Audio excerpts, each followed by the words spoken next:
जी बच्चों, मेरा नाम सचिन शर्मा है। मेरा चैनल चक्षम्स मैथ विला है। तो मैं आज आपको 8th का चैप्टर फैक्टराइजेशन समझाऊंगा।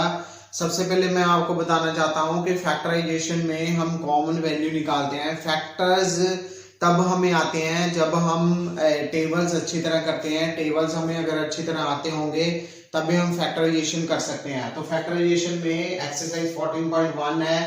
एनसीईआरटी का मैं 14.1 एक्सरसाइज 14 चैप्टर करवा रहा हूँ फैक्टराइजेशन। अब फैक्टराइजेशन में सबसे पहले एक्सरसाइज आती है 14.1। क्वेश्चन नंबर 1 का फर्स्ट पार्ट में आपको करवाऊंगा। तो 12x के हम फैक्टर बनाएंगे। 12x के क्या फैक्टर बनेंगे? अब इसमें हमने देखना है कि सबसे छोटा फैक्टर 12 का क्या बन रहा है, 12 कौन से टेबल के ऊपर आता है और छोटे से छोटा फैक्टर इसका बनाने की कोशिश करनी है। हम अब 12 जो है वो आता है 2 मल्टीप्लाई 2 मल्टीप्लाई 3 मल्टीप्लाई एक्स। अब 2 को 2 के साथ हम मल्टीप्लाई करते हैं, 4 आता है, 4 को 3 के साथ मल्टीप्लाई करेंगे 12 आएगा, मल्टीप्लाई एक्स आएगा तो 12x आ जाएगा। ऐसे हम 36 का निकालेंगे, 36 को लिखेंगे। अब 36 का भी छोटे से छोटा फैक्टर बनाएंगे। 36 को देखेंगे कि कौन से टेबल पे आता है और छोटे से छोटा फैक्टर कौन सा बनता है। तो 36 से 6 मल्टीप्लाई 6 होता है तो हम छोटे से छोटा फैक्टर बना सकते हैं 2 मल्टीप्लाई 3 मल्टीप्लाई 2 मल्टीप्लाई 3।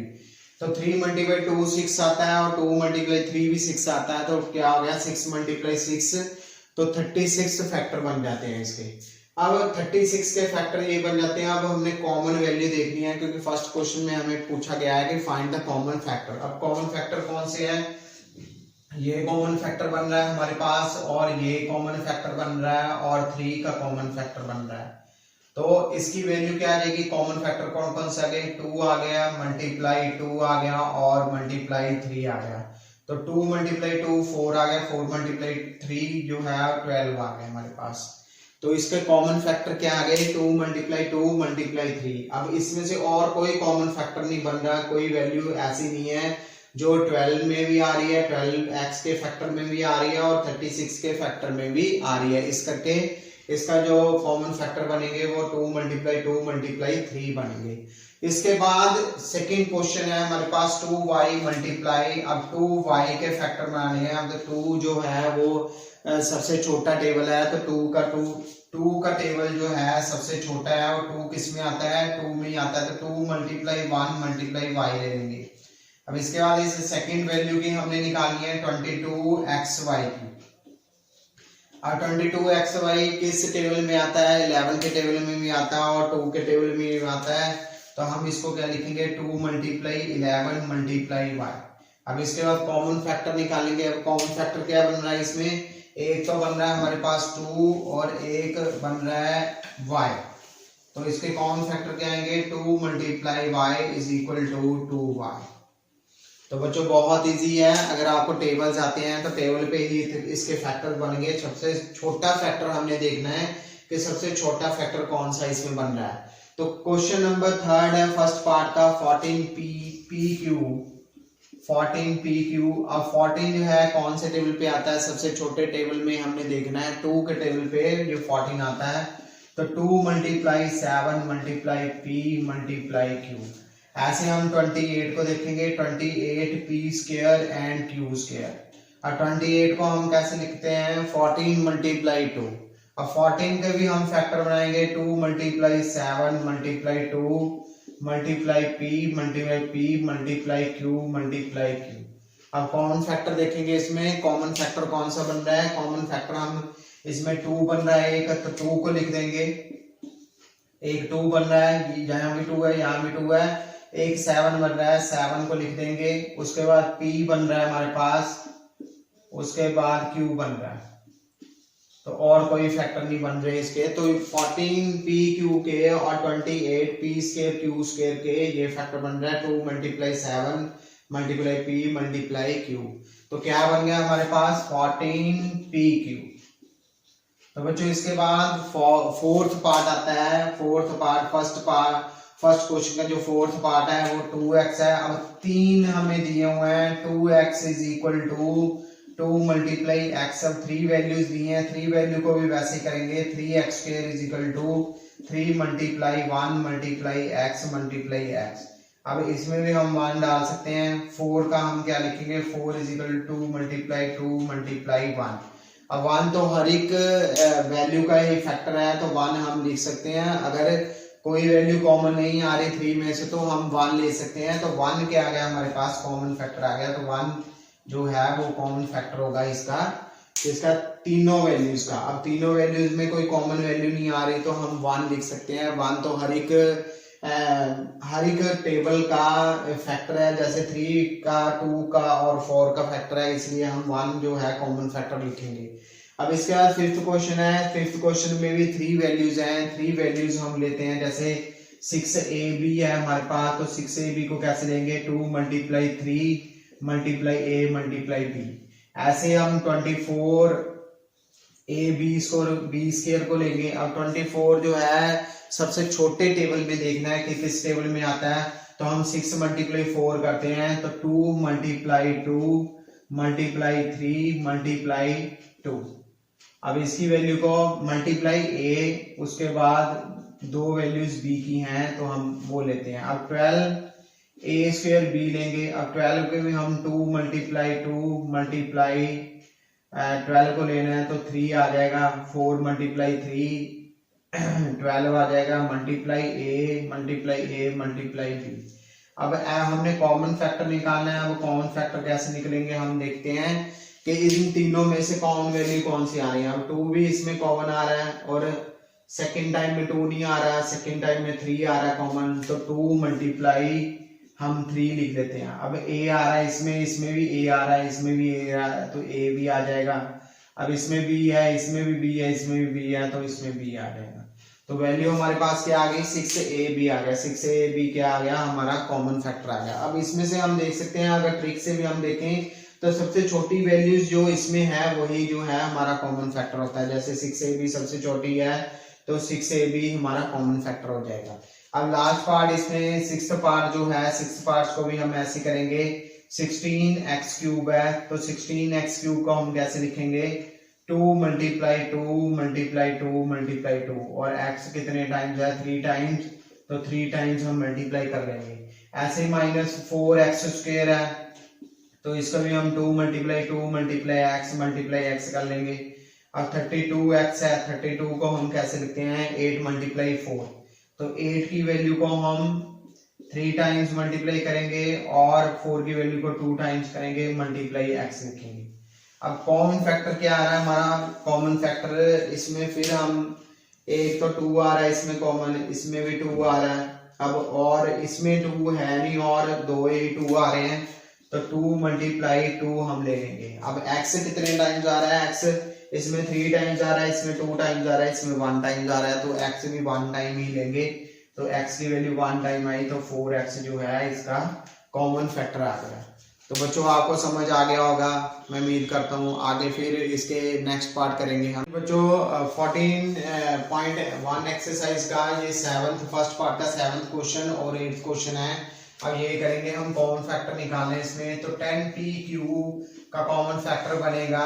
अब 10 कौन से टेबल पे आता है, 2 के टेबल पे आता है, तो p मल्टीप्लाई q ऐसे सेम एज इट इज आ जाएगा क्योंकि ये वेरिएबल है। उसके बाद 20QR लेना है। अब 20QR को भी हम ऐसे लिखेंगे, 2 multiply 5 10 multiply 2 multiply q multiply r। अब 30rp है उसके बाद। अब 30 को भी ऐसे लेंगे, 6 मल्टीप्लाई 5 होता है, तो 6 बनाएंगे पहले, फिर उसके बाद 5 लिखेंगे, मल्टीप्लाई r मल्टीप्लाई p। अब कॉमन फैक्टर निकालेंगे इसके। अब कॉमन फैक्टर बच्चों कैसे निकलते हैं, अब कॉमन फैक्टर में 2 तो कॉमन आ रहा है, उसके बाद 5 भी कॉमन आ रहा है क्योंकि तीनों में आ रहा है, 5 2 भी तीनों में आ रहा है, तो 2 मल्टीप्लाई 5 तो हो जाएगा। उसके बाद अब इसमें p आ रहा है, इसमें p नहीं आ रहा है, इसमें p आ रहा है, तो ये कॉमन फैक्टर में आ रहा है। इसमें q आ रहा है, इसमें q आ रहा है, इसमें भी q आ रहा है, तो बाकी कोई वैल्यू नहीं आएगी, सिर्फ इसका 10 ही आएगा। तो कॉमन फैक्टर क्या आ गया, 10। अब नेक्स्ट पार्ट है हमारा 8th पार्ट। तो 8th पार्ट में 3x² है। अब 3x² को कैसे लिखेंगे हम, x मल्टीप्लाई x, उसके बाद y मल्टीप्लाई 3 टाइम्स। अब 10x³ y² है, तो 10 को कैसे लिखेंगे, 5 मल्टीप्लाई 2, x कितने टाइम्स है, 3 टाइम्स, और y कितने टाइम्स है 2 टाइम्स।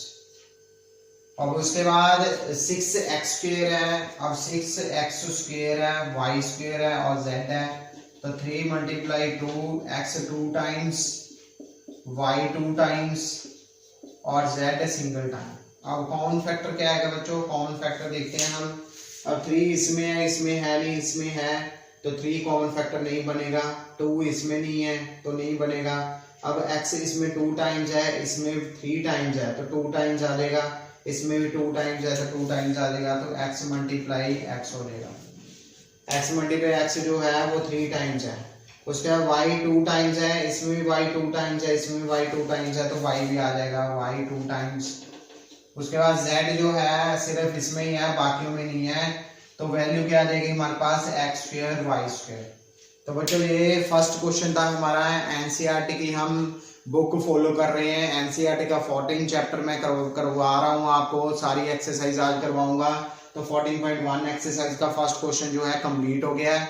अब इसके बाद नेक्स्ट वीडियो में हम सेकंड क्वेश्चन, जो क्वेश्चन नंबर 2 है एनसीईआरटी की बुक का चैप्टर नंबर 14 का फैक्टराइजेशन जो हम कर रहे हैं। सेकंड का फर्स्ट क्वेश्चन है फैक्टराइज। अब फैक्टराइज में हम फैक्टराइज करेंगे। अब 7x - 42 है, तो 7x को हम 7 × x लिख सकते हैं, माइनस 42 को हम चेंज कर सकते हैं 6 × 7 में, क्योंकि 42 कौन से टेबल पे आता है, 7 के टेबल पे आता है और 6 के टेबल पे आता है, तो हम ये लिखेंगे। अब इसमें 7 और इसमें भी 7 आता है, तो 7 कॉमन आ जाएगा, तो बाकी वैल्यू क्या आ जाएगी, x - 7 बाहर निकालना है और तो 6 आ जाएगा। ये फैक्टराइजेशन हमने कर लिया है। सिंपली हम फैक्टराइजेशन ही करेंगे, इसके फैक्टर्स ही बनाएंगे, तो 7x - 42 के ये फैक्टर बन गए। अब सेकंड पार्ट है, सेकंड पार्ट में 6 × p है, 6 × p और 12q है। अब 12 कौन से टेबल पे आता है, 6 × 2 × q। अब 6 इसमें कॉमन आ जाएगा, 6 की वैल्यू कॉमन और वैल्यू अंदर क्या रह जाएगी p, क्योंकि p ही बचा है, 6 तो हमने बाहर निकाल लिया है, माइनस 6 बाहर निकल गया है, अंदर क्या रह गया 2q, तो ये फैक्टर बन जाएंगे इसके। अब थर्ड पार्ट में 7a² + 14a है, तो 7a² को हम कैसे लिख सकते हैं, 7 × a प्लस 14 कौन से टेबल पे आता है, 2 के टेबल पे आता है, तो 2 × 7 × a। अब कौन सी दो वैल्यू जो है इसमें कॉमन आ रही है, एक तो 7 आ रहा है कॉमन और एक क्या आ रहा है, a कॉमन आ रहा है, तो 7a कॉमन आ जाएगा। अब बीच में वैल्यू क्या बच गई, ये a, ये वाला जो a है ये बच गया हमारे पास, प्लस 7 बाहर निकल गया है, a बाहर निकल गया, अंदर क्या रह गया 2, तो ये फैक्टर बन जाएंगे हमारे पास थर्ड क्वेश्चन के थर्ड पार्ट के। अब सेकंड का फोर्थ पार्ट है -16z + 20z³। अब इसमें भी हम वही करेंगे सेम, -4 × 4 × z प्लस 20 कौन से टेबल पे आता है, 5 के टेबल पे आता है, 4 के टेबल पे आता है, 4 × 5 × z³ है, तो z को 3 टाइम्स हम लिख लेंगे यहाँ पर। अब कौन सी वैल्यू सेम आ रही है, दोनों वैल्यू, इस वैल्यू में और इस वैल्यू में 4 कॉमन आ रहा है और z कॉमन आ रहा है, तो इसमें भी 4 कॉमन और z कॉमन, तो 4 और z कॉमन आ जाएंगे, बच क्या गया -4 प्लस 5 बचा है इसमें और z² बचा। अब 5 और z² बच गया, तो ये वैल्यू आ गई, ये हमने फैक्टराइजेशन कर दिया। अब फिफ्थ क्वेश्चन में 20l² है और 30alm है।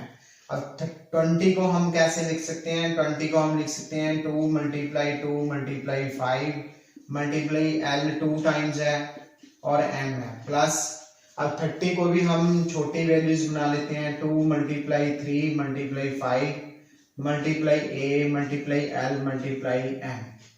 अब हमने कॉमन वैल्यू निकाली है इस वैल्यू से और इस वैल्यू से। अब इस दोनों वैल्यू से कॉमन वैल्यू क्या आई है, एक तो 2 आया, एक 5 आया इसमें भी, और एक इसमें l आया और एक इसमें m आया।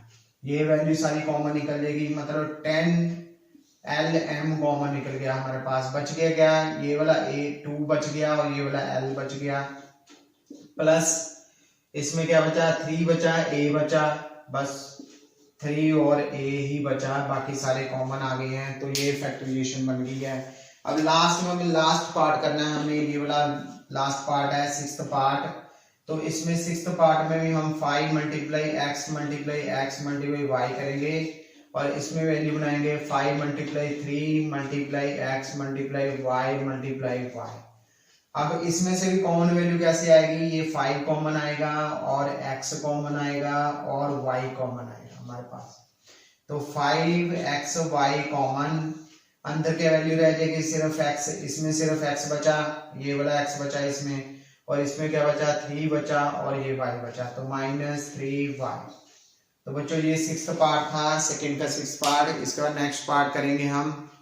ओके बच्चों 7th पार्ट है हमारे पास 10a² - 15b² + 20c²। अब इसमें से कॉमन वैल्यू निकालनी है हमने, तो इसको 5 multiply 2 multiply a multiply a minus 15b² को हम कैसे लिख सकते हैं 3 multiply 5 multiply b multiply b plus 20c² है, तो 20c² को कैसे लिख सकते हैं 2 मल्टीप्लाई 5 मल्टीप्लाई 2 और c 2 टाइम्स है हमारे पास। अब इसमें से कॉमन वैल्यू कौन सी आ सकती है, तीनों में 5 कॉमन आ सकता है, इसमें a कॉमन आ सकता है, इसमें 5 आ सकता है, इसमें 5 आ सकता है। तो 5 को हम कॉमन निकाल सकते हैं, a को हम कॉमन नहीं निकाल सकते क्योंकि इसमें a नहीं है, इसमें a नहीं है। तो 5 कॉमन आ गया, तो वैल्यू क्या आ गई हमारे पास 2a²। उसके बाद -5 कॉमन है तो 3b² आ गया, 5 कॉमन है प्लस 4c² आ गया। तो ये वैल्यू आ गई हमारे पास, ये कॉमन फैक्टर इसके हमें निकाल दिए। अब 8th पार्ट में हमारे पास सीधे दिख रहा है हमें कि 4 जो है वो कॉमन आ सकता है और कोई वैल्यू कॉमन नहीं आ सकती, तो 4 ही हम कॉमन निकाल देंगे सीधा, तो a² plus b minus c a आ जाएगा। तो ये वैल्यू कॉमन आ गई हमारे पास, ये फैक्टराइजेशन बन गई। अब हमने ये निकालना है, तो इसमें भी हम देख सकते हैं कि x जो है कॉमन वैल्यू है, y भी कॉमन है और z भी कॉमन है। तो हमारे पास आ सकता है x, y और z को कॉमन निकाल सकते हैं हम। तो सिंगल x बच गया, यहाँ y z हमने कॉमन निकाल लिया, प्लस यहाँ y z कॉमन निकल गया, a कॉमन निकल गया, y आ गया, इसमें z आ जाएगा। तो ये वैल्यू आ गई हमारे पास। इसमें भी हम सेम कर सकते हैं। अब x इसमें a, इसमें b, इसमें c है, तो ये तो कॉमन निकलेंगे नहीं। x सब में है, y भी सब में है, ठीक है, तो x y कॉमन निकल जाएगा सबसे पहले। तो वैल्यू क्या आ जाएगी x a को कॉमन निकल गया, एक x आ जाएगा, प्लस x a को कॉमन है, y कॉमन है तो b y आ जाएगा, प्लस x y दोनों कॉमन है तो c z आ जाएगा। तो बच्चों ये फैक्टर बन गया। ये सेकंड क्वेश्चन हमारा कंप्लीट हो गया। अब थर्ड क्वेश्चन करेंगे, जो लास्ट क्वेश्चन है इस एक्सरसाइज का। थर्ड क्वेश्चन फर्स्ट पार्ट है। अब इसमें 4 वैल्यूज गिवन है हमें, तो हमें फैक्टर बनाने हैं। तो सबसे पहले इस दोनों टर्म से हम कॉमन वैल्यू निकालेंगे और लास्ट में इस 2 टर्म से कॉमन वैल्यू निकालेंगे, तो फैक्टराइजेशन हमारी बन जाएगी। अब इसमें कौन सी वैल्यू कॉमन आ सकती है, इसमें x है, इसमें x² है, तो x² का मतलब है x मल्टीप्लाई x, तो x कॉमन आ जाएगा, अंदर क्या रह जाएगा x प्लस x कॉमन है तो y रह जाएगा, प्लस इसमें हम 8 को कॉमन निकाल सकते हैं, 8 कॉमन निकलेगा तो x प्लस y बच जाएगा। तो ये दोनों वैल्यू सेम है, तो x प्लस y को कॉमन निकाला जब हमने, ये वैल्यू और ये वैल्यू कॉमन निकल आई है, तो बच क्या गया, x बच गया, प्लस ये 8 वैल्यू बच गई। तो ये फैक्टराइजेशन हमने इस 4 वैल्यूज की कर ली है। 2 वैल्यूज में कॉमन वैल्यू निकाली है और इस 2 में कॉमन वैल्यू निकाली है, तो हमारे पास फैक्टराइजेशन के ये 2 वैल्यूज आ गई हैं, आंसर आ गया। अब इसमें भी हमने सेम ही करना है, इस 2 वैल्यू में वैल्यू निकालनी है और इसमें 2 वैल्यूज निकालनी है, तो ही हमारा बनेगा। तो 15xy को हम लिख सकते हैं 3 multiply 5 multiply x multiply y। अब इसको 6x को भी हम 3 मल्टीप्लाई 2 मल्टीप्लाई x लिख सकते हैं, प्लस 5y माइनस 2। अब इसमें से क्या कॉमन वैल्यू है, 3 कॉमन वैल्यू आ सकती है और x कॉमन आ सकता है, तो 3x कॉमन आ गया, वैल्यू क्या आ गई हमारे पास 5y माइनस 2। तो इसमें भी हमारे पास सेम वैल्यू है, तो 5y माइनस 2, तो 5y माइनस 2 जो है वो कॉमन वैल्यू दोनों में आ रही है, तो कॉमन वैल्यू आ जाएगी, तो 3x प्लस 1 जो है ये वैल्यू बन जाएगी। अब थर्ड पार्ट है हमारे पास, थर्ड पार्ट में भी हम सेम एज इट इज ऐसे ही करेंगे, इन 2 वैल्यू में से कॉमन वैल्यू निकालेंगे। तो इसमें से x निकल गया कॉमन, तो a प्लस b बन गया हमारे पास, माइनस साइन कॉमन आया और y कॉमन आया, तो वैल्यू क्या बन गई हमारे पास a प्लस b। तो a प्लस बी और a प्लस बी हम कॉमन निकाल देंगे, तो a प्लस बी कॉमन निकल गया, तो वैल्यू क्या आ गई x माइनस वाई। तो ये फैक्टर बन गए हमारे। इसमें भी हम सेम वैसे ही जो क्राइटेरिया पिछले सम्स में अपनाया वही हम अपनाएंगे इसमें भी। तो इसमें 15 जो है वो कॉमन है, तो 15 हम कॉमन निकाल देंगे वैल्यू। अब अगर 15 कॉमन निकालते हैं तो सेम वैल्यू नहीं बन पाएगी इसमें। तो सेम वैल्यू बनाने के लिए हमें ये थोड़ा सा चेंज करना पड़ेगा, इसको इधर लेके आना पड़ेगा, इसको इधर लेके आना पड़ेगा। तो 15pq plus 9q plus 15 plus 25p। अब हम वैल्यू कॉमन निकाल सकते हैं इसमें से। 15 3 मल्टीप्लाई p है, तो 3q जो है कॉमन निकल जाएगा हमारे पास। तो वैल्यू क्या रह जाएगी, 5q रह जाएगा, प्लस 3q बाहर चला गया तो 3 रह जाएगा, प्लस 1 हम लिखेंगे इसमें, ठीक है। तो q हमने बाहर निकाल लिया, तो यहाँ p आ जाएगा हमारे पास, तो p 5p प्लस 3 लिखेंगे।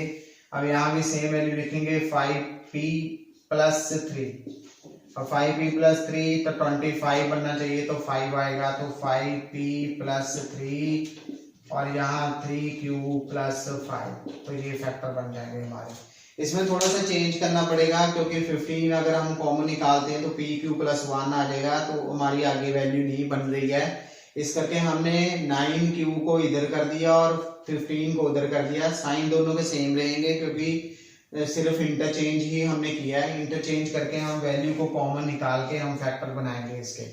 अब इसके बाद वैल्यू क्या आ गई हमारे पास, z-7 लास्ट पार्ट है एक्सरसाइज 14.1 का। तो पूरी एक्सरसाइज मैंने कंप्लीट कर दी है, आपको अच्छे ढंग से समझा दी है, तो आपको आई होप सो कि आपको समझ आ गई होगी। तो z-7 प्लस 7xy माइनस, उसके बाद ये है, तो इसमें भी हम सेम ही z-7 को ऐसे लिखेंगे, प्लस इसमें हम xy की वैल्यू को कॉमन निकाल लेते हैं, तो हमारे पास 7 माइनस z आ जाएगा। अब z की वैल्यू को हम अगर उल्टा करते हैं तो माइनस साइन सिर्फ चेंज होएगा, इसमें माइनस साइन आएगा, क्योंकि इसमें z-7 है, इसमें 7 माइनस z आ रहा है। तो हम क्या करेंगे, z-7 यहाँ xy माइनस का कर देंगे, तो माइनस का करेंगे तो ये वैल्यू आ जाएगी माइनस की और वो आ जाएगा प्लस का। z-7 हो गया, तो z-7 कॉमन, जब कॉमन वैल्यू आएगी तो x माइनस y आ जाएगा। तो बच्चों ये फर्स्ट एक्सरसाइज थी आपकी 14.1 एनसीईआरटी की बुक में करवा रहा हूँ, चैप्टर नंबर 14 फैक्टराइजेशन। उसकी फर्स्ट एक्सरसाइज खत्म हो गई है। आई होप सो आपको समझ आ गई होगी। अगर आपको वीडियो अच्छी लगी है, आपको समझ आ गई एक्सरसाइज पूरी, तो लाइक कर देना, शेयर कर देना और सब्सक्राइब करना मत भूलना।